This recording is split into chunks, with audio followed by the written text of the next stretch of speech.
Hey guys, I hope you're all doing very well. Welcome back to another video. And today, video game companies have been scamming you as the customer. Now, obviously, 2024 has been, in my view, a very interesting year for gaming. There has been some goods and some bads. One thing I highlighted, one of my things about talking about with video games is potentially some CEOs at big video game companies like Ubisoft were saying people should get used to not owning your games. And obviously that video and certainly that reaction that I've seen, specifically from people who looked at that, it caused a lot of alarm for a lot of people because obviously owning your video games is very sentimental and has a lot of value as a potential investment over time. We've seen that a lot in retro games. So I think a lot of people felt very aggrieved by that. But also this year has been an interesting year for gaming. You know, we've seen some very good games come out that, you know, suppressed expectations and it has got backlashes from people like Power World, a game that has suppressed, you know, sales and, you know, player base and even people playing the game to a record level. And it's not even a full price AAA title. So a game like Power World has exceeded everyone's expectations and it's been an absolute fun experience for a lot of people. And I've been enjoying it myself. And then you also have other games that have been coming out like AAA releases and even a quadruple A releases that have been utterly shite. For example, games like Skull and Bones and Suicide Squad Kill the Justice League. So we've seen some video game developers, you know, pushing the boundaries to really elevate gaming and actually giving what the audience and consumers want, like Power World.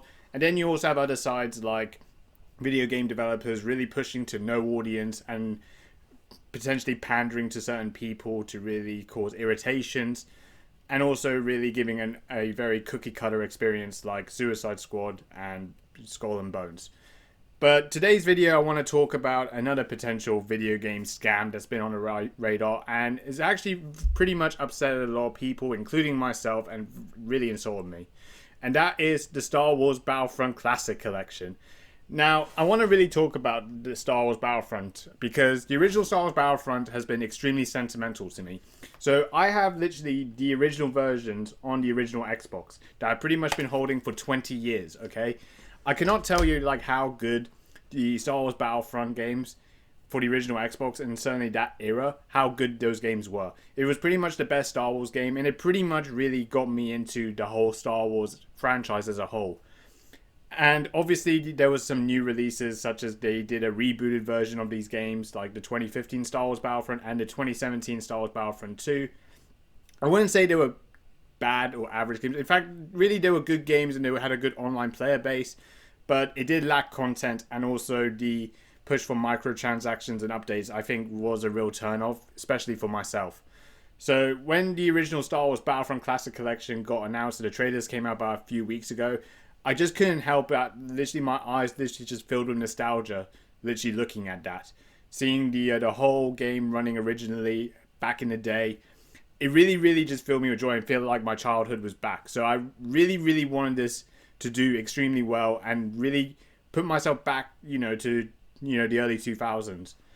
And unfortunately, I have to say none of those things have been met.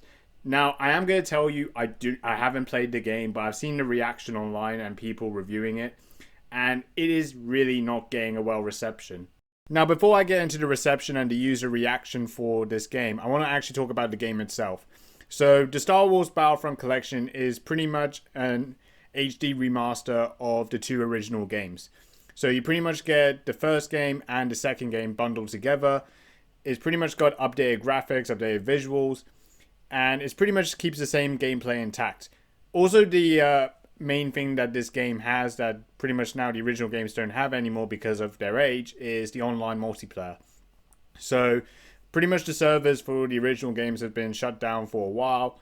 And the developers behind the remastering this collection is Aspire Media.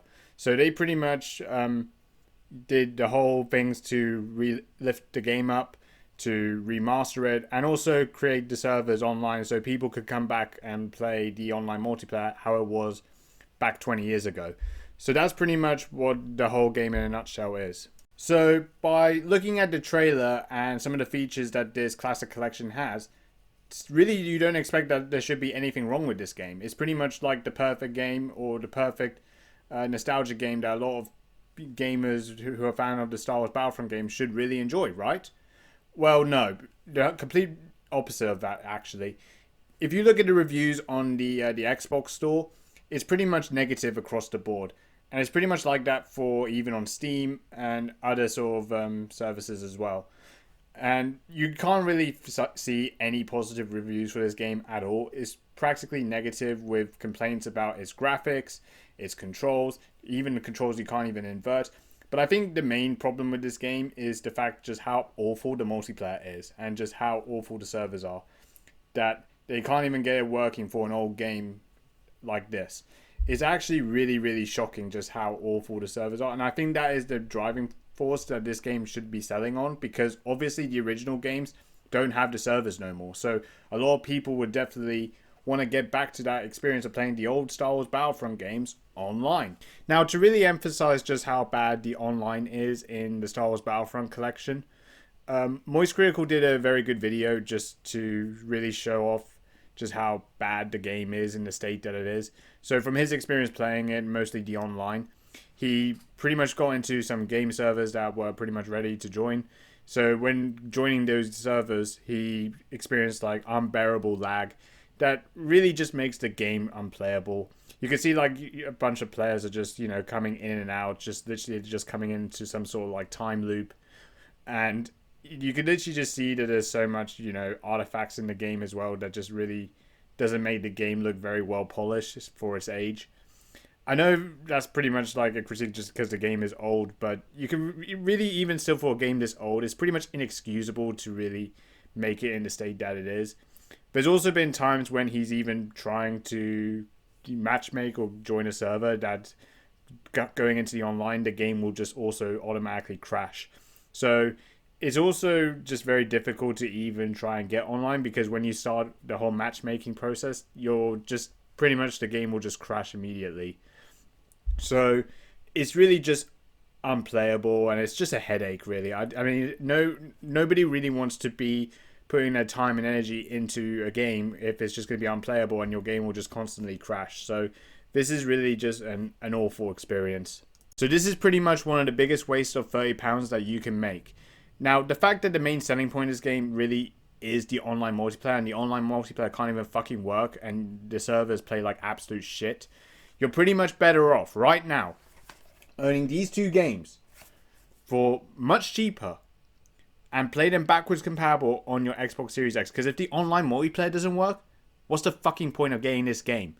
What's even the point to even release it? Also, you make the online multiplayer not even cross-compatible, or there's no cross-play available. It's literally just cross-gen.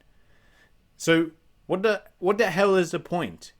You can't even, we're pretty much 4 years into the new generation of consoles, like the Xbox Series X and the PS5 now, and you don't even have cross-play as a feature.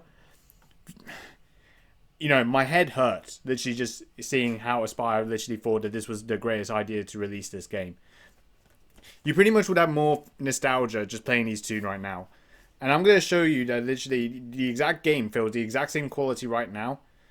And just to let you know also that even when it's backwards compatible, this is literally an emulated version of the original game. So it's not actually the original Xbox game that you actually play. It's pretty much the same game, but they emulate it just to make it more smoother and just improve some of the input delay. That's really it. And the last thing I just want to pile on this game is literally just the amount of storage it takes up.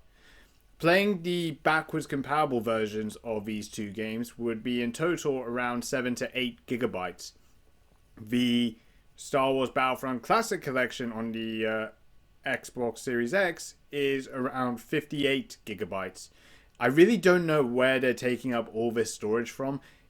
I mean, it's not like the fact that they upscaled this up to 4K or just added some graphical improvements to the game, which they have done, can really not take up around 50 or so gigabytes. If it does, I don't know what on earth they're doing to really sort of cram in those sort of files just to condense it or to make it more, big and more immersive. Because I don't know where all this extra storage is coming from.